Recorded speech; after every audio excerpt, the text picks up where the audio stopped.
we are following breaking news again at the Earl Cabell Federal Building in downtown Dallas. There's an abandoned 18-wheeler parked right near the building. Police are blocking off streets in downtown Dallas. Same place where we had trouble last week. Fox 4's Shannon Murray on the scene with the latest. Well, Tim and Lauren, we're here on the corner near Wood and Lamar. This is about as close as we could get here as we moved through the gridlock here downtown. You see all of the cars here just at a standstill, not moving. Police have all of these streets here blocked off as they investigate this suspicious semi. We see ATF agents, we see dogs here on scene, we've seen Dallas Fire Rescue Police all coming into this area downtown, making their way through the traffic as well earlier this morning. We have some video we can show you from a little bit earlier when there were some investigators going into that semi that is parked on the other side of the Earl Cabell Federal Building. They were pulling out some really large boxes that said Universal on the outside of them.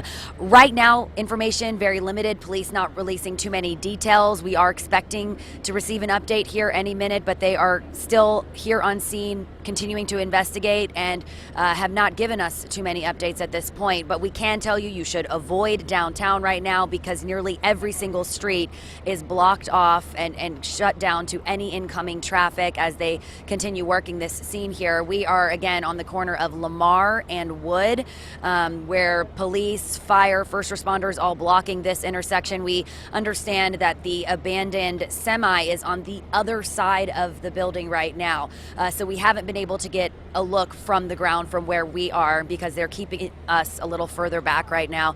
Of course, this does come just a week after there was an active shooter at the federal building, which already had security on high alert, had people and employees on high alert. Everyone's been evacuated again for a second time here this morning as this investigation is going on. We see some dogs here on scene as well as they're looking at this semi, trying to understand exactly what's going on there. They've only said that it's suspicious at this point. Again, earlier we did see those investigators going into the cab, into the bed of that semi there and pulling out some large boxes that read Universal on them. But at this point, police not commenting, not giving us any other details. So we will continue to stay here on the scene. We're trying to get as close as possible just to get some more information and some updates for you all. We will check back in as soon as we receive any more information.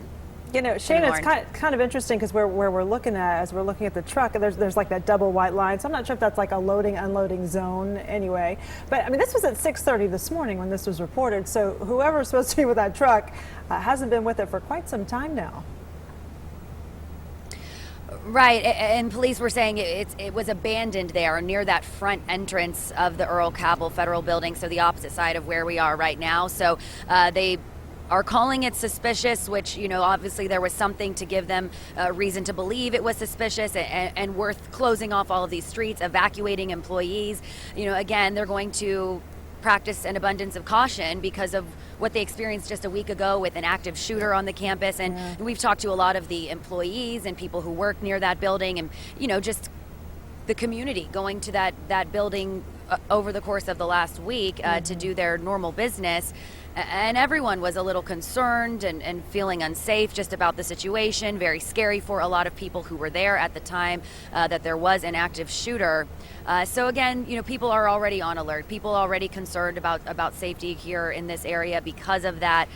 So we'll see if this is just something, you know, that's again an abundance of caution, or if there is really a need for concern. Police not giving us any further updates or details on what they have found inside that semi at this point. Right. Although an awful lot of people walking around it, both doors of the cab are open. The back of the truck is open.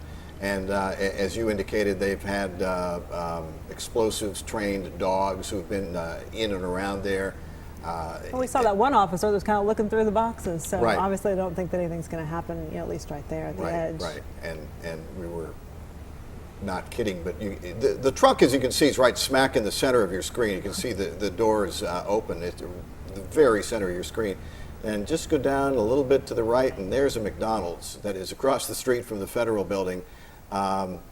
I assume that the police are smart enough to have walked over there and said, Well, does anybody belong to this truck that's parked in Right. front of the federal? It is right by the front doors of the federal building. Yeah, but I mean, this was 6:30, so I mean, that's Yeah. you know, how long does it take to get a cup of coffee and an egg McMuffin? You know, you'd think somebody would be back in time. Well, but unless it's the just- driver was prohibited from going back into the area because Yeah, very true, very true. I'm sure they're checking you hope everything it's, out. hope and, it's nothing. and you would think that people at McDonald's are wondering what's going on outside. Let's Again. go look. Yeah, this has been really lousy for business. Anyway, creating, Shannon, quite the mess for downtown traffic again.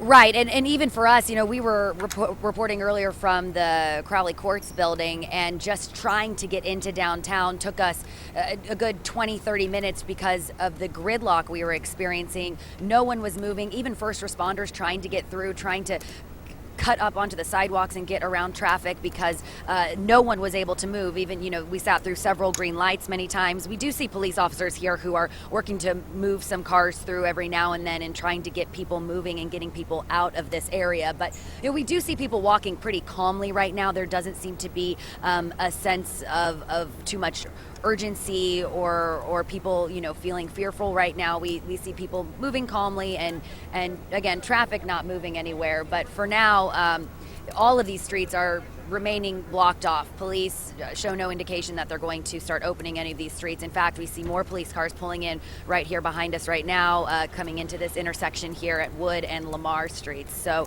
it appears that there are more officers coming into this area, continuing to block streets. We see officers here on bike now coming in. Just a few minutes ago, I saw more ATF agents where, you know, full gear with their dogs going into this area. Yeah. So obviously still an active situation, but you see these officers here, you know, saying hi to each other, smiling. So we do see more of a calm demeanor among some of those officers. So just hoping that we receive an update here any minute. Yeah, I think you just saw, you know, a bicycle officer go by and an officer on foot giving the fist bump there. Pretty relaxed situation. I think everybody, I hate to, you know, jinx it, but it's just, it has the feeling that this is some kind of an innocent mistake. Well, after last week, I think everyone's a little yeah. on edge, and so you Absolutely. see anything. They always say, "See something, say something." I think it's just kind of nature right now. Right, and it is causing just a mess in downtown, but pretty relaxed looking. We saw last week when that car was parked outside the building that they were approaching it very carefully with the bomb squad robot, and in this case, after having at least preliminarily checked out the truck, they feel comfortable enough to be just walking around, peering inside. We saw, as you said, somebody actually inside the truck checking out some boxes in there. So, And it looks like on the side of the door that there's the company's name or whatever, you know, the trucking company's name, maybe phone number or something. So it seems like, I mean, it's you can identify the Right. vehicle that it is. So hopefully they've we- made a few phone calls. we hope it is nothing more than just a really good practice run. Exactly. Yeah. All right, 9:08 right now on Good Day on this Monday morning. We'll stay on top of this story and bring you more. Stay with Good Day.